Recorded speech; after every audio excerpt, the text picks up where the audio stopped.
যে সিস্টেম সংস্কারটি ঘর থেকে শুরু হবে সেটি একদিন সমাজে পৌঁছাবে। সামনের বাংলাদেশে আপনাদের মতো মেধাবীদের অবশ্যই ওই সংসদে প্রতিনিধিত্ব করতে হবে। আমরা আর ওই ফেলানির মতো চুলে থাকতে দেখতে চাই না।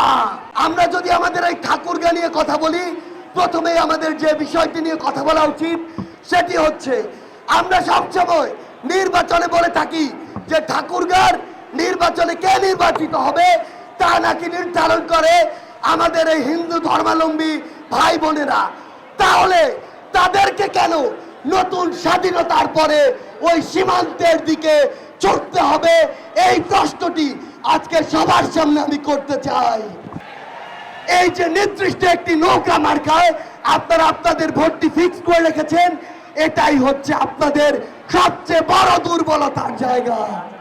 আমরা আমাদের জায়গা থেকে যে কথাটি স্পষ্ট করে বলতে চাই, আপনি যখন নির্দিষ্ট একটি জায়গার জন্য ফিক্সড হয়ে যান, তখন আপনার যে গুরুত্বটি, যে মূল্যটি, সেটি সব সময়ের জন্য কমে যায়। সেই জায়গায় আমি আমার এই সকল ভাই বোনদের উদ্দেশ্য করে একটি কথা বলি, এখন ভাবার সময় এসেছে। দ্বিতীয় স্বাধীনতা শুরু হয়েছে। যে আপনার জন্য কথা বলে, কাজ করে, যে আপনার প্রশ্ন শোনার জন্য প্রস্তুত, যে আপনাকে জবাবদিহি করতে প্রস্তুত, আপনি সব সময় তার জন্য কথা বলুন, তার পক্ষে কাজ করুন।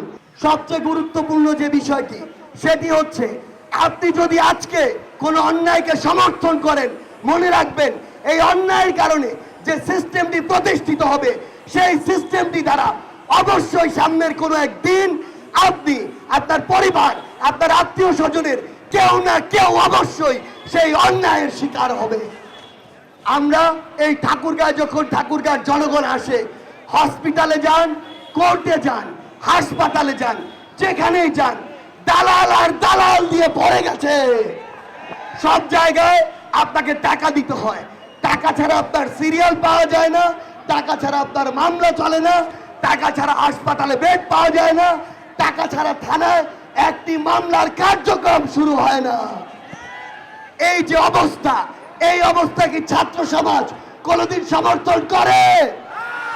আমাদের জায়গা থেকে আগামীর বাংলাদেশে যারা নেতৃত্ব দিবে তাদেরকে স্পষ্ট করে বলতে চাই, এই যে সিস্টেমগুলো, যে নষ্ট সিস্টেমগুলো বিগত 16 বছরে তৈরি হয়েছে, এই সিস্টেমগুলো বাংলাদেশের বর্তমান প্রজন্ম চায় না বলেই তাদের নেতৃত্বে সেই হাসিনার পতন হয়েছে, যেই হাসিনাকে আপনারা সকলে মিলে 16 বছর ধরেও পতন করাতে পারেননি। সেই জায়গায় আগামীর বাংলাদেশে আপনারা যদি রাজনীতি করতে চান, ছাত্র সমাজের নেতৃত্বে আসতে চান, তাহলে ছাত্র সমাজের এই কথা শুনে আপনার আগামীর যে বাংলাদেশ, সেই বাংলাদেশটিকে সাজাতে হবে। আমাদের জায়গা থেকে একটি স্পষ্ট বার্তা, আগামীর যে বাংলাদেশ, সেই বাংলাদেশের যে পররাষ্ট্রনীতি হবে, সেটিও হবে ছাত্র জনতার মতামতের উপরে ভিত্তি করে।